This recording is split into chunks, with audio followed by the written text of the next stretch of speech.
Every lab that we have ever worked in has a handful of very specific rules. No horseplay, always wear your lab coat, and of course no eating or drinking allowed in the lab. However, as you can see, I'm not in a lab. So what if we break a few of those rules? I'm Matt, and you're watching The Hungry Microbiologist. Today, I want to talk to you all about my latest auger plates, the potato dextrose auger plates.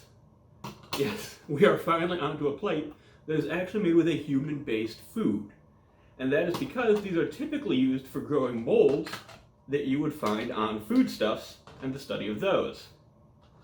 So also, I have some really cool plates to show you all this time. The stuff that would normally be contamination on the other plates, the fuzzy and the smeary, and the cool, colorful looking colonies, those are actually what these plates specialize in. Handful of these, and here are a few pictures from while they were still growing. So, what can I do with these now very mixed together, very colorful, very interesting plates?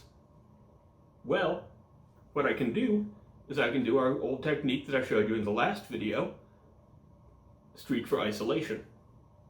All right, so we take our terribly mixed up plates, we acquire the colonies of interest on our sterile loop.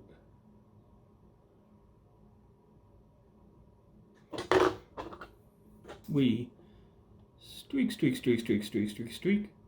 through a quarter of the plate. Between quarters, we sterilize our loop. That way, instead of reintroducing bacteria, we instead spread it out nice and thin. Back to another quarter. Streak.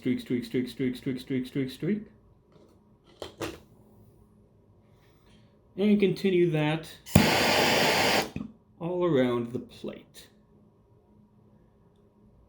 While you're doing this, always be sure to give your loop enough time to cool.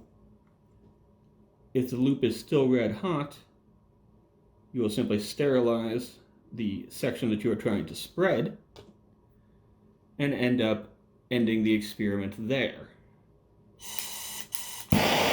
instead of bringing it around to the next area.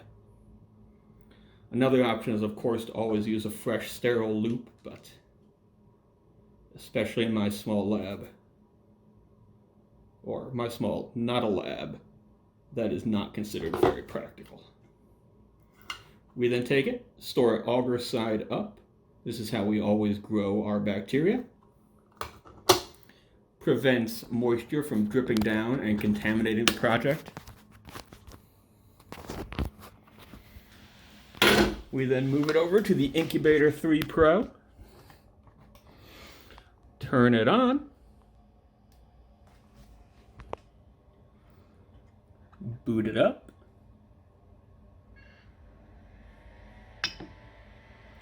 And set our incubator temperature to 37 degrees Celsius.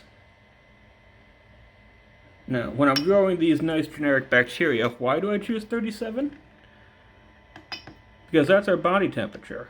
And fun fact, the assumption is the bacteria that survive in your home thrive inside your body. And these products that I get over in the last quadrant, initially I have those little white colonies all spaced out and separate. And then after I let them grow for a little bit longer, I can get those orange and those green colonies to begin growing on their own as well. This would allow me to work with one specific colony of my bacteria or fungus, whatever they do happen to be, a genetically identical set of replicates. That way I could sequence it to identify it, or once identified, grow a homogeneous culture. I say, I do apologize that I've been so long between videos. That's the question that I know none of you are asking, as I currently have 0 subscribers. So if you're watching this in the future after I become famous, don't look back any further. This initial 3-part on generic auger medias is my first ever attempt at YouTube. Do not dig any deeper into the potential that I posted earlier videos. And I do apologize, I was moving. I know this apartment looks exactly identical. And it was a small move, but I'm very bad at unpacking. You can see here we actually already have some contaminant growing in this particular set of auger. And so that would lead me back to the whole why there is no eating or drinking in the lab. Because you really do not know how long something's been around and whether or not it has contaminants in it. So once again, I am being extraordinarily careful. See, clean plate. However, do not do what I do. Let's dig into this one. See, this is a potato maltose mixture.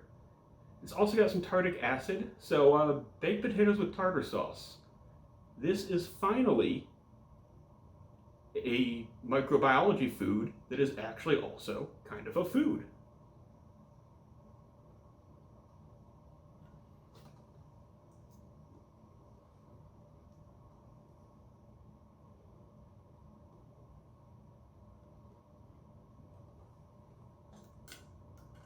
And it's also the first one that didn't make me gag.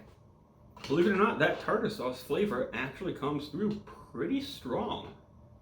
It's also very sweet, which would probably be the maltose, which I don't know if that's added in or if it comes from potato breakdown, but guys, I think we've finally done it. I think we found the best tasting of the generic medias. We've also finally grown some diverse and beautiful colonies like I've been wanting to. So that means I think we're done with generic media. Next time, I'd really like to get into some more selective medias or specialized medias or indicator medias. Maybe do a big quick set on a whole bunch of pretty colorful plates. I also have been looking into trying to do liquid medias and show you how to do an OD600. But unfortunately, my eBay seller for a spectrometer did not come through. So if anyone sees this and they're selling a spectrometer, the one I was looking at was only 40 bucks. I don't think I'll ever find that kind of a deal again. But please feel free to reach out and contact me. Till next time, I'm Matt, and this has been The Hungry Microbiologist.